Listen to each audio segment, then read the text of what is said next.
This video is designed only to demonstrate the use of the Midland Emergency Response Kit and is not intended to be used as a training tool for emergency response to rail tank car incidents. This video is not intended to provide recommendations and/or training on emergency response procedures or use of personal protective equipment. Midland shall in no way be responsible for any personal injury, property damage, or any other liability as a result of any leak from a rail tank car, including without limitation any environmental damage and/or liability which may result therefrom.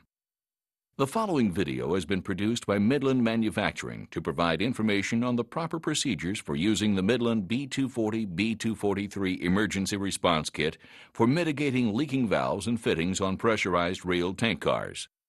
The purpose of the Emergency Response Kit is to provide emergency responders with a variety of tools and replacement parts that can be used to stop the leak on any of the various valves and fittings they may find on a variety of tank rail cars. An emergency is no time for on-the-job training.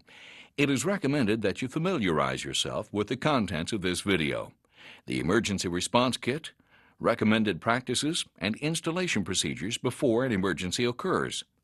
This video is not a substitute for in-depth training or specific handling techniques or emergency response procedures.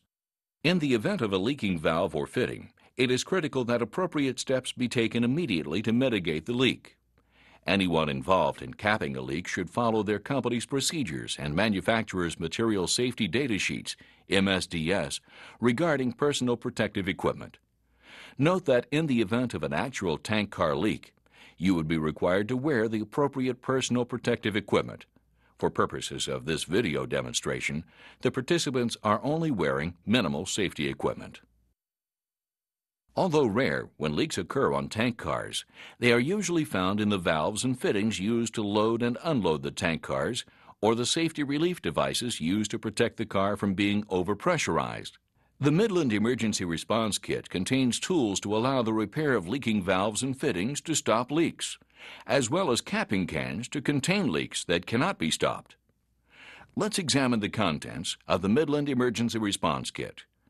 2 large carrying cases, a toolbox containing a broad range of tools and replacement parts, 5 different cover cans with respective gaskets which can be used to cap a leaking valve or fitting, a bridge used to secure the cover cans to the manway cover plate.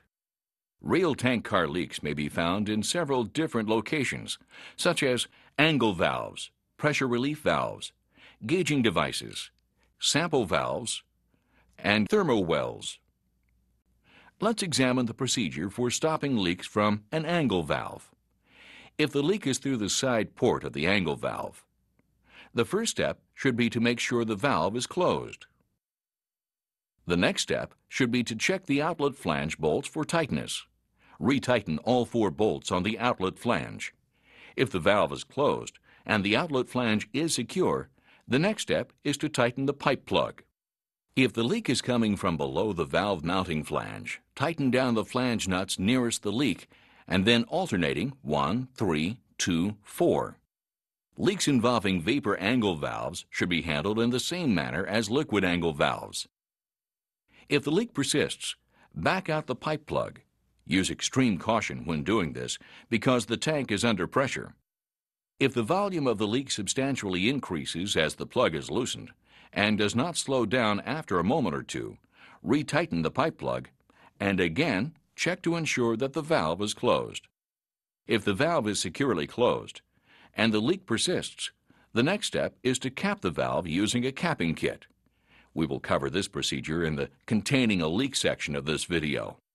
However, if the leak increases as the plug is loosened and then begins to slow down to a seep, remove the plug.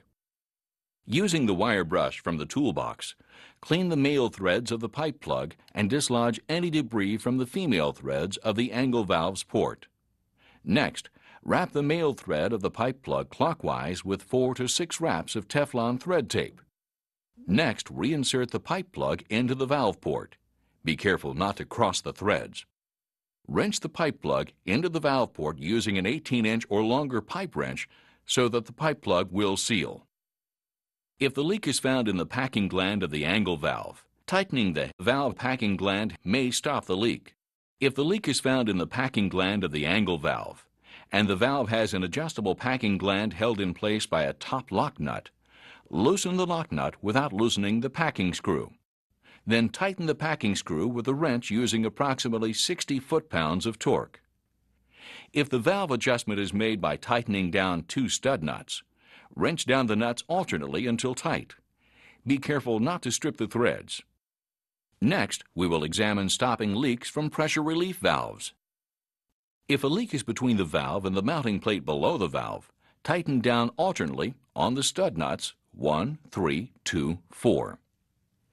If the leak is a liquid leak coming through the discharge orifice of the pressure relief valve, this indicates that the tank car is liquid full, and some of the liquid must be removed or transferred into another suitable container. If the tank pressure is below the valve setting, and gas is leaking through the discharge orifice of the pressure relief valve, and the valve is an internal style with a spoke top guide, and the springs and other parts extend down through a hole in the cover plate into the car, replacing the O-ring that sealed the valve will probably stop the leak. Caution: conducting this procedure may be hazardous depending on the material in the tank car.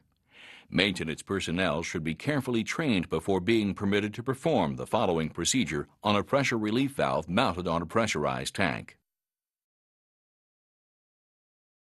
Remove the top seal wire. Remove the 4 top guide nuts and situate them so they won't be lost.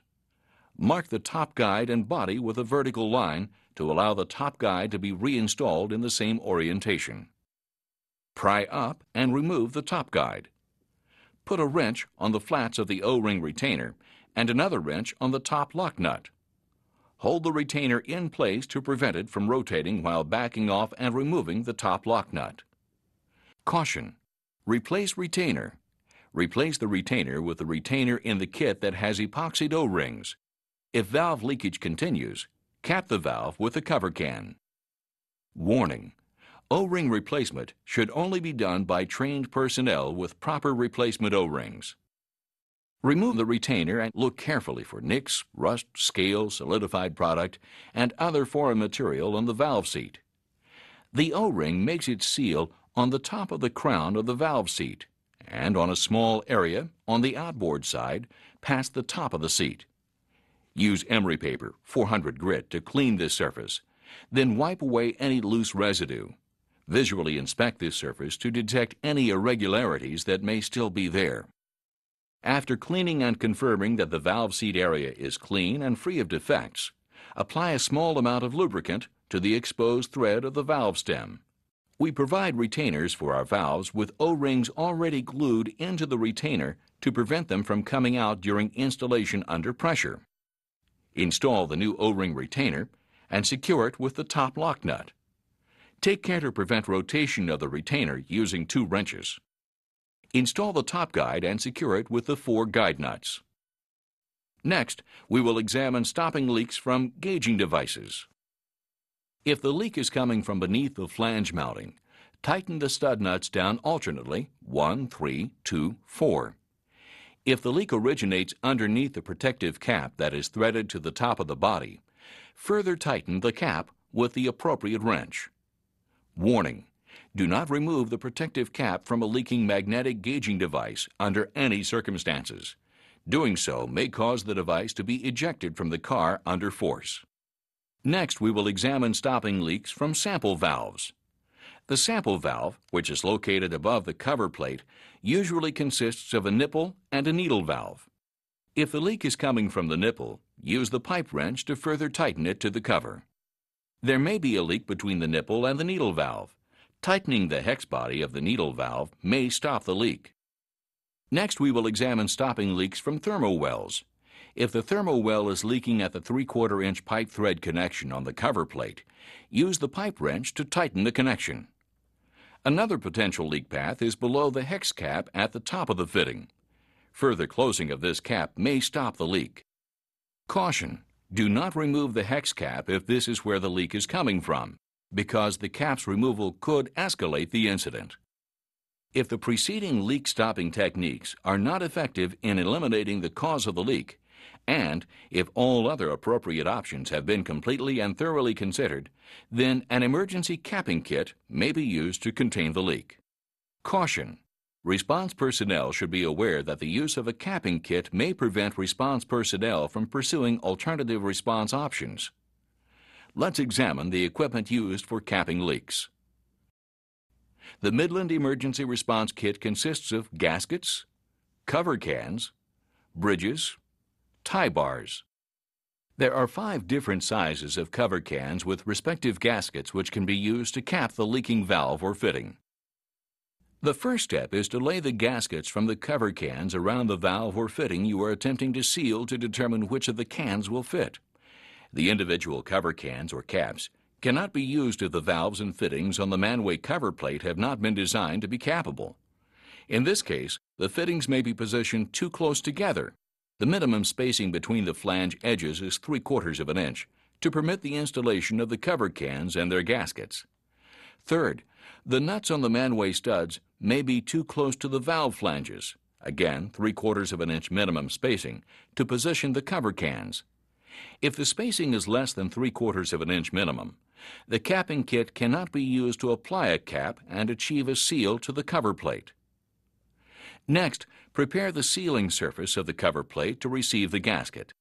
Any nicks, corrosion, chipped paint, or other discontinuities should be smoothed out using a flat blade scraper, wire brush, and emery paper. Wipe away all loose debris. Proper preparation of the sealing surface between the gasket and the cover plate is very important to eliminate or minimize any potential leak paths below the gasket. Now, select the can that fits over the valve being capped. The valve hand wheel or ball valve handle will need to be removed to allow the can cover to be positioned around the leaking valve or fitting. On valves equipped with removable bushings, it may be necessary to remove the bushings. For 1-inch and 2-inch angle valves, it will be necessary to remove the side port pipe plug to allow for can clearance. For the 3-inch angle valve, the complete side flange will need to be removed for can clearance. Now we will demonstrate installing the can plumbing required to remove the leaking liquid or gas once the can is installed. The first step is to install the gasket on the bottom rim of the cover can. Remember, always thoroughly clean off the surface of the cover plate on which the gasket will seal. In the side port of the cover can, you will be installing the following: 90-degree elbow, 2-inch nipple, and a ball valve. On the male threads of the nipple and elbow, wrap Teflon thread tape clockwise. Install the 90-degree elbow on the side port on the cover can. This elbow should be rotated to the 11 o'clock or 1 o'clock position so that it does not interfere with the bridge that will be positioned above it later. Use the offset pipe wrench on the elbow to tighten it. Next, screw the nipple and the 2-inch ball valve on the other end of the elbow. Be sure the ball valve is fully open. Again, use the pipe wrench to snug the threads. Now lower the cover can so that the side port of the can is at a 90-degree angle from the bridge to be installed. Again, make sure that the can does not interfere with any of the other valves or fittings, and that it is seated so the can wall is square to the surface of the cover plate. Re-inspect the gasket to make sure the rim of the can is in the groove of the gasket and is seated and flat on the previously cleaned surface of the cover plate. Now we will demonstrate how to install the bridge that will hold the cover can securely in place. Open or remove, if necessary, the 2 porthole covers on the protective housing or dome which are in line with the covered valve. Install the 2 porthole brackets, the 4 tie bars, and the 4 lower 5/8-inch tie bar pins through the 2 side holes of the cover plate skirt.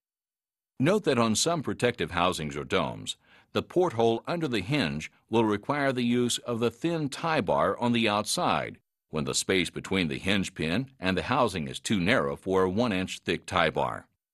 Now we'll install the jack screws. Adjust the block on the jack screws to the lowest position so that only the ball end of the jack screw protrudes. Position the jack screw and the block assembly in a location on the bridge assembly so that the bridge assembly will overhang the manway housing equally when lowered on the jack screw block with the screw in the cover can socket. Hold the top of the jack screw assembly while guiding the tie bar ends up through the openings between the channels. Install the 4 tie bar pins. Center the jack screw on the cover. Tighten the jack screw, and when slightly more than hand tight, tap the brackets with a bronze mallet to center each in the porthole. Then tap the tops of the tie bar pairs so they are vertical, parallel, and equally spaced. Tighten the jack screw until the cover can is sealed. If necessary, loosen the jack screw, tap the jack screw to recenter it on the cover, and keep the cover square to the manway cover plate and retighten it. The NGRTC Next Generation Rail Tank Car Fittings Package. Midland has been working closely with shippers and regulatory agencies on the next generation of rail tank car valves. This is more commonly known as the NGRTC project, or the Next Generation Rail Tank Car project. The next generation valves are designed to improve safety and security. The enhanced fittings package has been designed first for 1-inch fittings, which focuses on rail cars in chlorine, or AHF, and anhydrous hydrogen fluoride service, but will soon be available for tank rail cars that utilize 2-inch fittings. Through design and construction enhancements, the improved valves reduce the exposure of a valve in a rollover accident and move all primary seals level with or below the surface of the pressure plate. The procedure for stopping leaks from next-generation chlorine angle valves and pressure relief valves is almost the same as the procedure for today's valves. Stopping a leak in an NGRTC angle valve. One significant difference is the feel of the valve as it closes and opens. The Midland NGRTC A718 angle valve operates the same as a current angle valve. Left turn, counterclockwise to open, and right turn, clockwise to close. However, the stem is a descending stem using a check valve, so the hand wheel will be at its highest point in the closed position. Conversely, the hand wheel will be at its lowest point in the open position. The stem interacts with the check valve to push it open. The check valve is the primary seal. Both the check valve and angle valve have soft seats allowing better sealing, so be sure the valve is completely closed. As we discussed earlier, the procedure for stopping a leak in an angle valve is tighten the pipe plug, or if you remove it, clean and tape the male threads, clean the female threads, tighten all valve connections including the mounting base. Stopping a leak in an NGRTC pressure relief valve. Because of Midland's work with the shippers and regulatory agencies, the next generation pressure relief valves look different than current valves on the market. Again, the next gen valves are different because the sealing surface is below the railcar tank top profile. Note the pressure relief valve rupture disc is level with the pressure plate. Tighten all valve connections including the mounting base. Capping NGRTC enhanced fittings. Capping the next generation rail tank car valve is similar to capping the standard valve. The capping can for the new lower profile valves will be either can number 4 for the ERK or in the C kit, can number 24A1. The angle valve does not require the hand wheel to be removed before capping with the Midland number 4 can or the C kit 24A1 can. However, removal of the hand wheel does make the application easier to accomplish. The angle valve flange faceplate does need to be removed before capping.